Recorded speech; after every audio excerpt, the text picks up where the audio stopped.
What's up, everyone? Welcome back to the Brick Wall Podcast.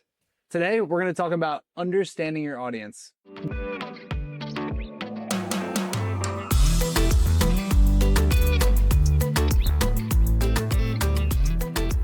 Before we get into the business end of this, musicians play for audiences. Did you know that? I did know that. Yeah, and sometimes they do it at stadiums and sheds and arenas. Other times it's in clubs and small listening rooms. Personal recommendation time. Who is an artist or musician that you're listening to now that you want other people to give a listen to? If you pay attention to the jam band scene, you will obviously know them. But for those folks that aren't, Goose. I've been listening to a lot of Goose. They're selling out MSG, so they're not like a small band by any means, but they rock. They really rock. How about you, Chris?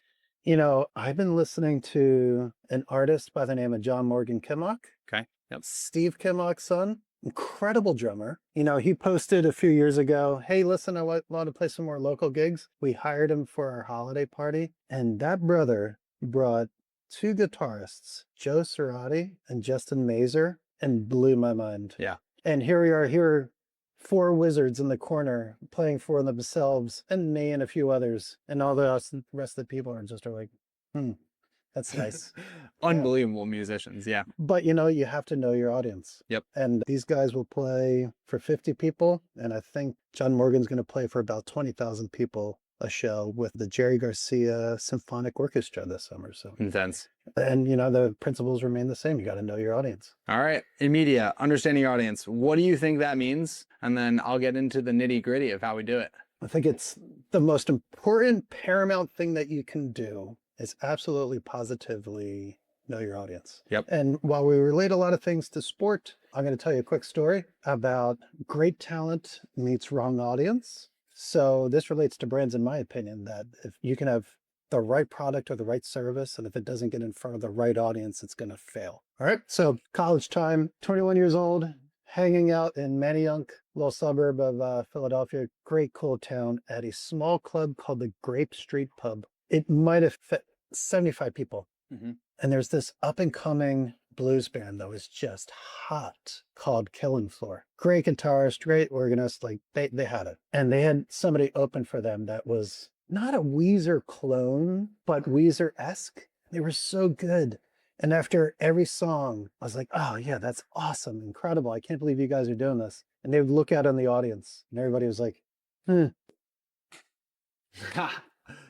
They were so talented, playing great music in front of the wrong audience. The wrong audience. And it killed the night. They wanted blues and they got Weezer. They wanted blues and got Weezer. Yeah. Fair enough. Well, that's not too dissimilar from media and delivering media to the wrong audience. Why don't you tell the three people that listen to this podcast how you approach constructing an audience? Yes. Okay. Audience discovery is, like you said, paramount to what we do and what we would recommend that every media agency does out there. So we lead with just really talking with the clients and understanding the brand's business problems and trying to solve that. And most importantly, understanding who their current customer is and who they want to reach more of and building and crafting a plan around that. What we do coming out of that conversation is we run a complex data ingestion engine. Whoa, what in the world is that?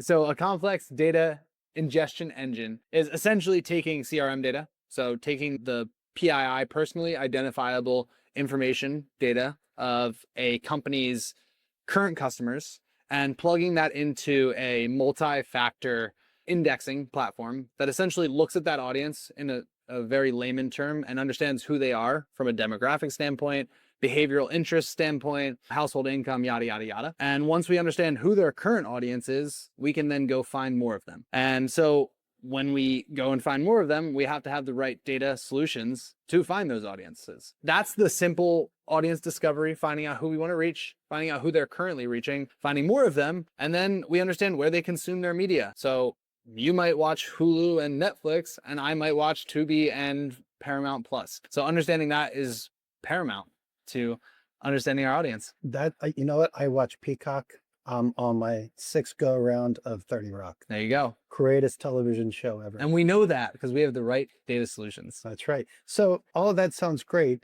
For our audience that might not know, there's a lot of different platforms that sell their unique ID or identifier. Can you share a little bit about that?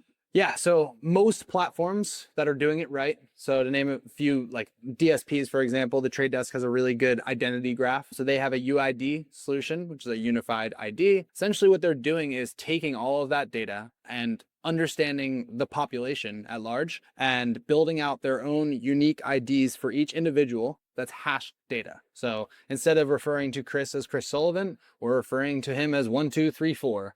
And essentially they can do that for, like I said, the population at large. That helps us in a safe way target folks with media to deliver the right message based on their interests without invading their privacy. So yeah, any platform that's doing it right, like I said, has one of them built out and is doing it properly. But then yeah, we go ahead and build our media strategy around that and we activate on that, which we'll talk about another day. But for now, just knowing that you need to find the right audience, and no matter your media strategy, if you don't have the right audience, you're probably going to miss out and waste some spend. So, What's interesting is without really planning this through, we're walking people through our playbook. yeah.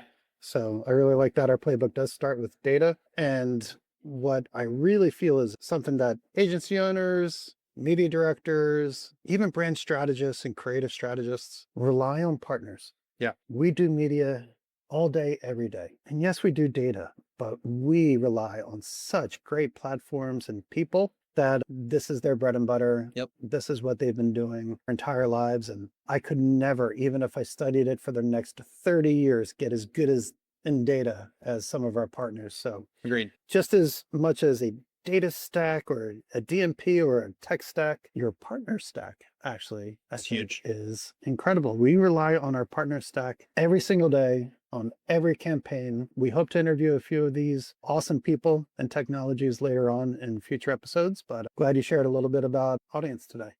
That we did. Stay tuned for those interviews. We're going to learn all about our partners. Thanks for watching. We'll see you next time. See ya.